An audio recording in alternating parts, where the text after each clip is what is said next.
Hoje vamos falar sobre HPV e para isso estamos aqui com o Dr. Paulo Salustiano, urologista. Paulo, obrigado pela presença, obrigado por ter vindo aqui ao programa. O prazer é meu, vim falar sobre esse tema tão caro, tão importante para a população.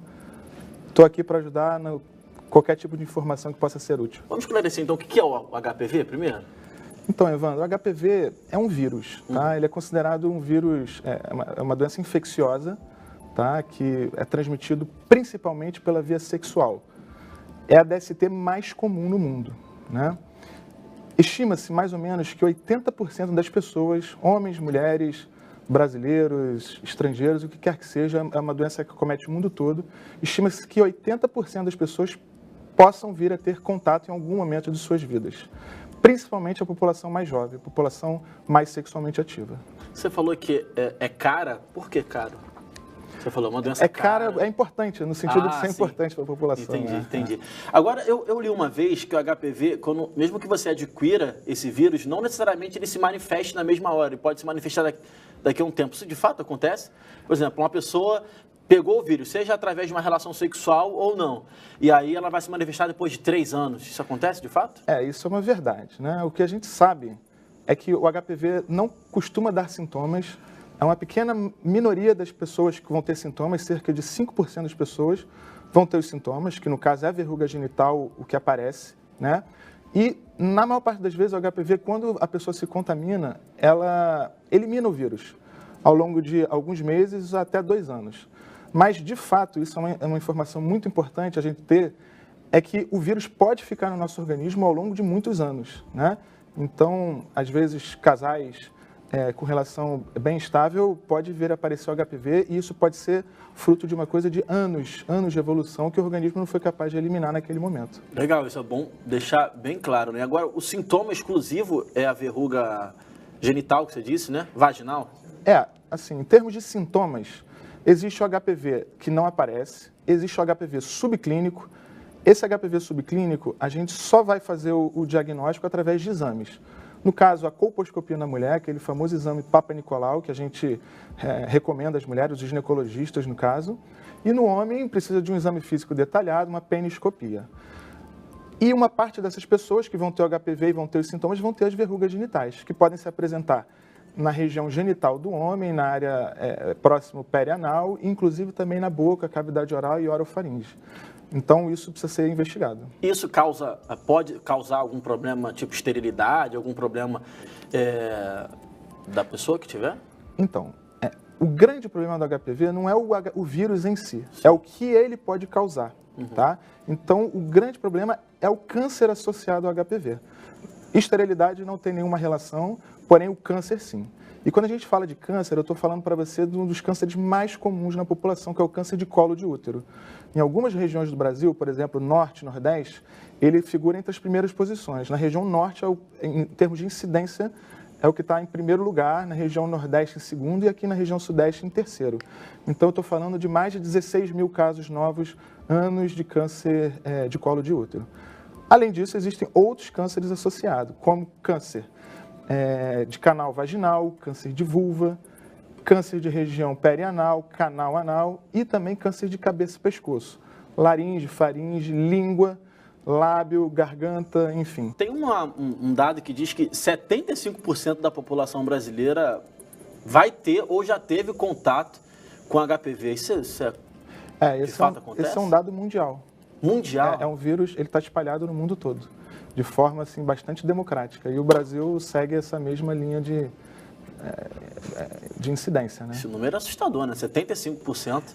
O número é assustador, né? 75%, 80%, dependendo da situação, até 90% das pessoas vão ter contato.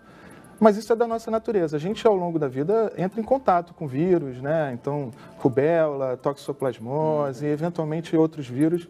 A gente entra em contato ao longo da vida. Nem todos vão desenvolver a doença. É até importante a gente falar isso, porque não é para as pessoas ficarem também extremamente alarmadas. É importante buscar informação de qualidade para entender do que se passa. Então, embora 90% das pessoas possam vir a ter contato em algum momento das vidas, a minoria pode desenvolver uma doença mais grave, como eu falei anteriormente, como um câncer. Mas como é muita gente, 90%, quase toda a população, a incidência de câncer acaba que se torna bastante elevada. E existe uma explicação do porquê em algumas pessoas o HPV se manifesta e em outras não? Ou não tem? Sim, o vírus ele é um vetor. A primeira explicação que a gente pode dizer é que existem mais de 150 tipos de vírus.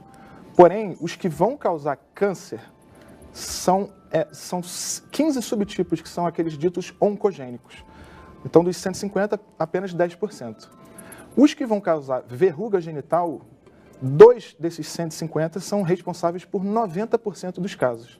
Ou seja, então você pode ter contato com HPV e não necessariamente desenvolver ou a verruga ou o câncer associado, né? Além disso, existem outros fatores que podem fazer com que o indivíduo fique sob menor risco, né? Ou maior risco no caso, que é o tabagismo, né? Má nutrição, início precoce da atividade sexual, múltiplos parceiros, enfim. Existem outras situações que podem conferir maior risco para o paciente. A questão de ter múltiplos parceiros é só por aumentar a possibilidade dessas pessoas terem um HPV ou tem outra questão? Pela possibilidade de ter HPV. Sim. Eu sempre faço uma analogia. Quanto mais gente tem relação sexual, mais possibilidade de alguém dessas pessoas terem Exatamente. HPV. Quanto mais a gente sair, por exemplo, na rua hoje à noite no Rio de Janeiro, a gente está exposto a maior risco, né? É uma realidade difícil. A mesma coisa é o vírus. Então, quanto maior o número de parceiros, quanto mais precoce o início da atividade sexual, sob maior risco vai estar a pessoa. E agora a gente falou do número, que pode chegar a 90% da população. A gente pode falar da vacinação, da importância da vacinação. O quão importante é? Isso, a gente pode falar de duas coisas, da camisinha e da vacinação. Mas com relação à vacinação, a vacinação ela deve ser realizada, isso a gente pode até falar para o público, né, de uma forma geral. A vacina ela é segura, mais de 200 milhões de doses já foram realizadas no mundo todo e é uma vacina que está disponível, inclusive, no SUS para meninos e meninas. Recentemente houve a notícia de que algumas doses sobraram em estoque e o Ministério da Saúde estendeu a vacinação para pessoas até 26 anos. Enfim, então está disponível, inclusive, no SUS, mas também na rede privada, fora da faixa etária alvo. Para meninas, que já vinha desde 2013, e agora para meninos, que foi essa iniciativa do Ministério da Saúde esse ano. Você falou de camisinha. Camisinha basicamente serve para evitar qualquer tipo de doença que é transmitido sexualmente, inclusive HPV, né? Sim, sem dúvida. A gente falou dos hábitos da pessoa, a gente falou da vacina e a gente tem que falar também do preservativo. O preservativo, ele não protege 100%, isso é importante deixar frisado, porque ele é transmitido através do contato, pele e mucosa ou pele a pele. Não está exclusivo no sêmen. Então, a camisinha protege, mas não é 100%, mas é um importante aliado também nessa luta. Você falou da idade da vacinação, qual a idade? A idade da vacinação, pelo Ministério da Saúde, é de 9 a 15 anos as meninas e de 11 a 15 os meninos, que foi incluído esse ano no calendário vacinal. Agora, para a população em geral, é até os 26 anos. Tá? A partir de 26 a possibilidade é menor de ter pego HPV ou por que até 26? É porque, na realidade, essa é uma vacina, embora seja muito segura e tenha muito estudo, ela ainda é uma vacina relativamente nova. Sim. Então, o benefício a longo prazo ainda está sendo comprovado. Então, até os 26 anos é recomendável e principalmente para indivíduos que possam ter algum fator de risco maior, como imunocomprometidos, pacientes com HIV ou com câncer, enfim, a população sob maior risco. E a questão da adolescente de 9 até 11 anos também, a resposta é a mesma por conta da vacina ser nova? Por que uma adolescente tomar a vacina?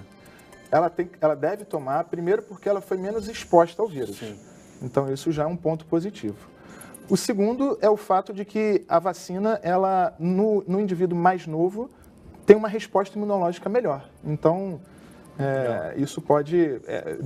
inclusive, nessa população são 2 doses. Na população acima de 15 anos, são 3 doses, porque a gente está falando de resposta imunológica, que é maior na população mais jovem. Tá? Legal. Depois que começou a autorização dessa vacinação para jovens, para adolescentes, você percebeu algum tipo de resistência, simplesmente por serem jovens? Existe uma certa resistência, existem alguns mitos, né, como eu falei já.